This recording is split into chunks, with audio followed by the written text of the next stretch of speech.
இவை வெறும் மரங்கள் அல்ல, இந்த பூவுலகை காத்திருக்கும் இயற்கையின் குடை. இவை மனிதனை மட்டுமல்ல, பூமிப்பந்தின் மேல் வாழும் பல லட்சம் உயிரினங்களையும் காத்திருக்கும் பூவுலகின் நண்பர்கள்.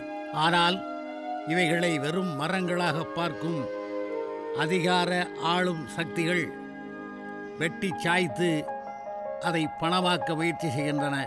இந்த கொடுமை இங்கு மட்டுமல்ல, உலகம் முழுதும் நடந்து கொண்டிருக்கிறது. லாரி லாரியாக இயற்கையின் செல்வங்கள் அழிக்கப்படுகின்றன. அப்படி அழிப்பவர்கள் இன்றைக்கு பெரிய மனிதர்களாக உலா வருகிறார்கள். அவர்களிடமிருந்து இயற்கையை காப்பாற்ற வேண்டும் என்ற நோக்கமே இந்த கதைக்கான கரு.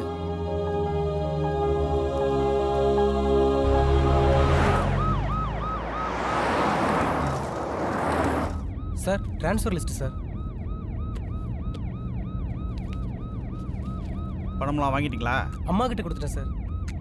அவங்ககிட்ட ஆஃபீஸர்களை பேச்சுவார்த்தைக்கு போக சொன்னேனே, போயிட்டாங்களா?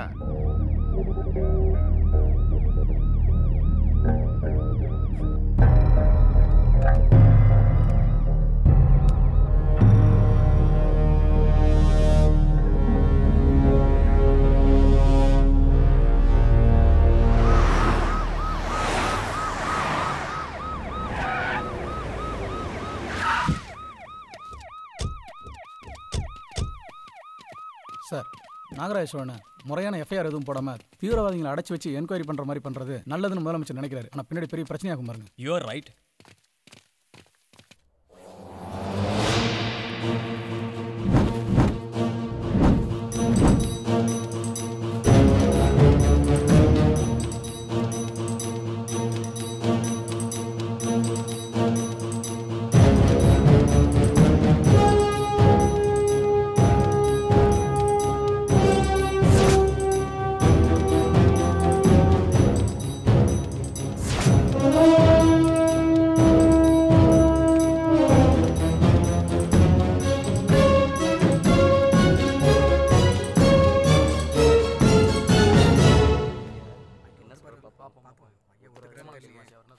சார் வணக்கம் சார்.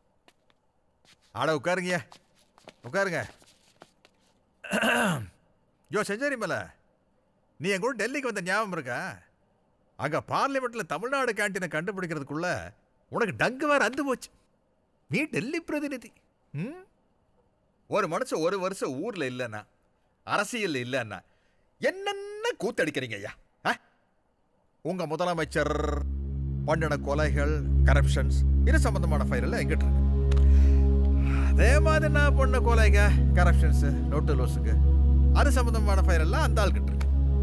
இப்போ இந்த ரெண்டு ஃபைலையும் எக்ஸ்சேஞ்ச் பண்ணிக்கலாம்னு பஞ்சாயத்து பேசுறதுக்காக வந்திருக்கீங்க. நாட்டாம இப்போ ஒரு கல்யாண வீட்டுக்கு போறோம். இலையை போட்டாச்சு, இலை மேலே தண்ணியும் தெளிச்சாச்சு. எந்திரன்னு சொன்னா எப்படி? நடுவில் சோறுன்னு ஒன்று இருக்குதுல்ல? ஐயா, நாங்கள் அதிகாரிகள் உங்க உட்கட்சி விவகாரத்தில் வந்துட்டு நாங்கள் என்னையா கருத்து சொல்ல முடியும்? பேசு பேசு பேசு பேசு பேசு. ஆமாம், நீங்களாம் அரசியலில் தலையிடுறதே இல்லை. உங்கள் ஒப்ப மாவட்ட செயலாளர், நீ மாணவர் பேரவை தலைவராக இருந்தவ, உங்களுக்கு அரசியல் தெரியாதா? நான் சொல்லிட்டேன், நீ சிட்டி கமிஷனராகவே ஆன பேசுகிற. இப்போ என்னையா பண்ணலான்றீங்க? என்ன பண்ணுறதுன்னா என்ன பண்ணுறது? கட்சிக்கு அந்த ஆள் தலைவர்னா நான் பொதுச் செயலாளர். செயற்குழுல அவள் பாதினா ஏன் ஆள் பாதி. பொதுக்குழுலையும் அதே மாதிரி ஈக்குவல் ஸ்ட்ரென்த்து. ஒத்த வந்தா ஒன்னா இருப்பேன். இவன் எதுக்கு அடங்க மாட்டான் போல இருக்க. அப்படி இல்லைன்னு வச்சுக்க, கட்சி பேருக்கு முன்னாடி ஒரு வார்த்தை சேர்த்து கொடியில மேல இருக்கிற கலரை தூக்கி கீழே போட வேண்டியது, கீழே இருக்கிற கலரை தூக்கி மேலே போட வேண்டியது புது கட்சி. அதைத்தானே எல்லாரும் செஞ்சுக்கிட்டு இருக்கானுங்க. ஆனா இப்ப கட்சி ஆரம்பிக்க போறது அவனா இல்ல நானா? அதுதான் பாயிண்ட். உனக்கு ஒன்று தெரியுமா கண்ணு?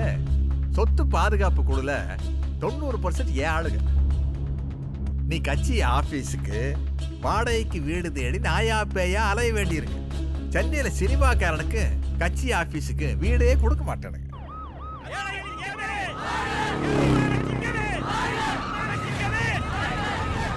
எதுவா இருந்தாலும் அவர்கிட்ட கேட்டு தான் சார் சொல்லணும். கேட்டு சொல்றது என்ன? அதான் கேட்டுக்கிட்டு இருக்கான்ல.